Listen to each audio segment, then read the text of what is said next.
Hello， 大家好，我是蚁人。最近又有先锋王国的 drama 可以看了。这一次的主角就是1254啊，没错，就是 Bunny 的王国了。可是这一次议论纷纷的并不是 Bunny 本人，而是他的国王。我们先讲一下事情的经过，因为1254上一次呢，他们就是在皇庭一个王国打6个联盟的关系，所以他们就休息了很长的一段时间，要不是报名英雄战歌，就是打一些比较轻松的 KVK， 几乎都没有什么敌人的那一种。然而这一次他们的 KVK 其实是可以跟1846一起报名的。那么我印象中呢，在结束报名之前，1846还有1254都是选择报名尼罗河之王。我本来想说终于有2个先锋王国在尼罗河之王打架呢，可能有看点也说不定。结果到最后报名的时候，1254选择了尼罗河之王，但是1846选择了英雄战歌。间接性也等于说1254这一次报名失败了，因为他们没有办法匹配到其他的 A 王国，官方系统就帮他们取消了报名，就变成1254他们选择去报名英雄战歌。但是又不知道为什么1846和12542个都没有报名成功那为什么会这样子我也不清楚，有哪些当地的观众是知道的，可以在评论区给我知道。2个王国都报名失败了嘛，结果1846在这一次的 KVK 呢，他有出现沙场点兵跟尼罗河之王，他2个都不选。刚好这个时期1960也是跳出了报名界面，也是这2个地图。我原本想说1960应该是不会去报名的，结果960去报名了尼罗河之王，真的是很少见960会报名这样子的 KVK， 尤其是尼罗河之王是很浓的 KVK。 后来我才知道，原本960包哥他是有个254的国王已经谈好了，他们要一起报名尼罗河之王。结果你们猜怎么样？最后1254没有报名，现在都不知道怎么搞。因为之前有出现过同样的案例，就是某一些先锋王国已经报名了，然后也在匹配阶段了，不过最后找不到匹配对手，因为他们是先锋王国的关系，那时候也是在先锋体验版，太少先锋王国了，最后是被系统强制推出了这一次的报名。960那个部分等一下我们才讲，我们先讲一下1254为什么最后选择了放弃呢？这一次是真的很难得的机会可以跟960挑战，也有大部分的玩家都想要看这2个王国打起来，并且我有找到一些对话可以给你们看包哥在报名之前其实有跟对方确认过，也就是1254的国王是否要真的报名。假设接下来的报名都没有王国要加入的话，他打算报名这一次的 KVK， 并且还说到这一次365、307、093、2489都不会注册这一次的 KVK， 所以这一次是很好的机会，960跟254是可以面对上的。只要这2个王国同时报名尼罗河的话，报名尼罗河也不会有第3个先锋王国出现，它是 AABB 的机制，并且队友都是自己选择，真的输的话也是怪自己而已。对于他们而言，这个地图算是最公平的，官方也是会找到适合的匹配对手跟他们一起打。结果1254没有报名，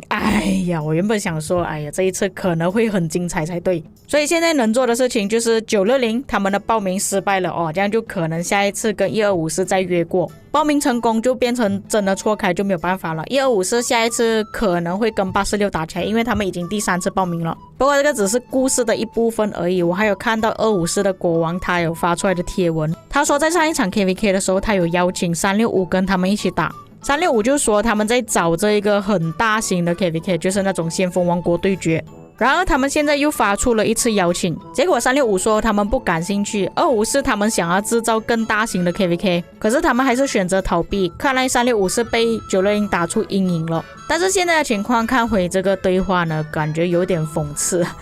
其实960跟254打起来的话也算是很大型的 KVK 了。那我们先看一下254的国王他发出了什么东西。那么他这里对话有点长了，我找一些重点跟你们讲。254那边说960想要报名英雄战歌，又或者是新的奥尔良之围会比较合适。可以知道的是，目前1034、1647是不感兴趣的。可以参与报名的王国包括254、960、1093、2489、1846。没有回应的王国包括307，他们似乎是不想要打。这一张截图是跟我刚刚发出来那张图片是一样的内容，只是他把完整的过程拍下来了。那么可以看到过了一段时间，他又有再去问365他们的想法怎么样，有任何的反馈吗？结果系统就说他这个邮件没有办法发送，因为这个用户并没有跟你在同一个伺服器里面也就是说有很大可能365的那个 Night King 他已经离开了这个伺服器，就是说他是直接逃避了这个对话，不想要跟他们一起玩。就算他用私信去联络 Night King， 这个系统也是跟他说他没有办法跟他对话也就是说他可能拉黑他了。所以这两个王国的人也是蛮搞笑的。1254讲要跟960报名，结果他自己没有去报名。365说他想要搞一个大型的 KVK，254邀请他们，结果他直接拉黑人家。我已经搞不懂他们到底是怎么想的。就有玩家开始做图片嘲讽那个玩家了，如果你没有办法打赢战争，就不要打。1254的玩家想要跟960打，结果他就取消报名，又绑着他。其他王国在协议着要怎样报名 KVK， 不过我觉得1365可以移除掉了，他都根本不想要打。254的 Rush 就选择去bully A 王国。有玩家就写出了这个贴文，他就问 Rush 会找什么借口说关于尼罗河之王的 KVK， 因为其实1254呢原本是有报名的，这里看他本人发出来贴文是已经报名了，但是为什么最后又没有报名呢？还发出了一些365的对话，就是刚刚我讲的那个东西。给我的感觉他想要打365是因为他们刚结束 KVK， 可能有的资源加速兵力没有这么多，想要挑战比较简单了。他在嘲讽365不敢打，但是面对到960的时候也是差不多的情况。他就说254很 toxic。 toxic 在英文呢我不懂怎样翻译去中文啊，想要跟960打，但是又害怕单独跟960挑战。不过他还是希望莉莉丝可以把他们两个王国匹配在一起。那我们回来讲一下现在960的 KVK， 我这边有一个列表讲其他的王国击杀到底有多少。这里960的战力算是最高的吧，257亿。不过这里要以战力匹配对手的话还是可以匹配到的，好像有一些240亿的，223亿213亿还是可以匹配上。但是你们看王国击杀，为什么960的数目比人家多一个字呢？他这里的数据是已经超越了全部王国。真的匹配成功的话，其他王国就真的很惨了。这里看战力差不多接近，要有1017、1117、1916、2010、2142，勉强再加一个2614，这几个王国就看会不会匹配到960了，总有一个要匹配上了。除非官方他们放过这些王国，他们讲哎呀960太恐怖哦，不要变成他们的充电宝。